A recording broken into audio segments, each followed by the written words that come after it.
Directory of India, তারা কেন্দ্র সরকারের অধীনস্থ তারা একটা সংস্থা। তারা মনে করেছে বা তাদের কাছে কোনো কমপ্লেন হয়েছে যে আইপাক নামক সংস্থা কোনো অস্বচ্ছ কাজ করছে বা দুর্নীতির সঙ্গে যুক্ত হয়েছে বা অনৈতিক কাজ করেছে, তাই তারা তাদের বিরুদ্ধে গেছে।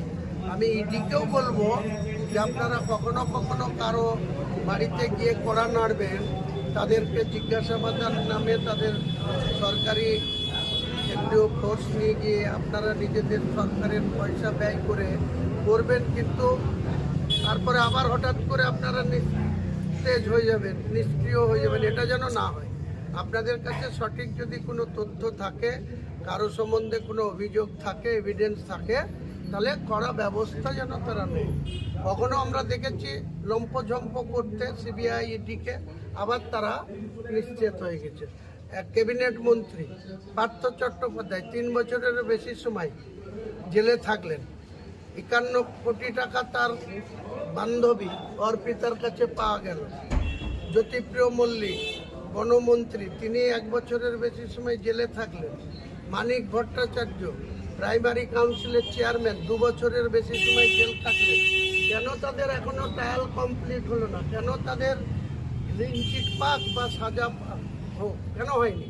এটাও তো ইডিকে দেখতে হবে। ইডি খেয়াল খুশি মতো কারো বাড়িতে কড়া নাড়বে, আবার 2 দিন পরে ভোট চলে যাবে, তখন তারা নিষ্ক্রিয় হয়ে যাবে। এটাও ঠিক না।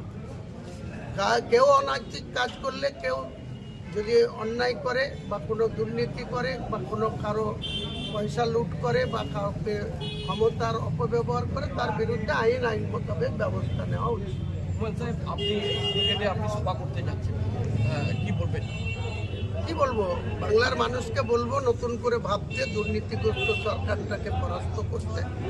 আমরা যে জোটবদ্ধভাবে কে আমাদের জোটে থাকবে, ওদিন দেখতে পাবে। 1 ফেব্রুয়ারি 2024 রবিবার। আর মসজিদ যে আপনি করতে যাচ্ছেন তার শিলান্যাস 10ই ফেব্রুয়ারি কাজ শুরু। একেবারে হুমায়ুন কবির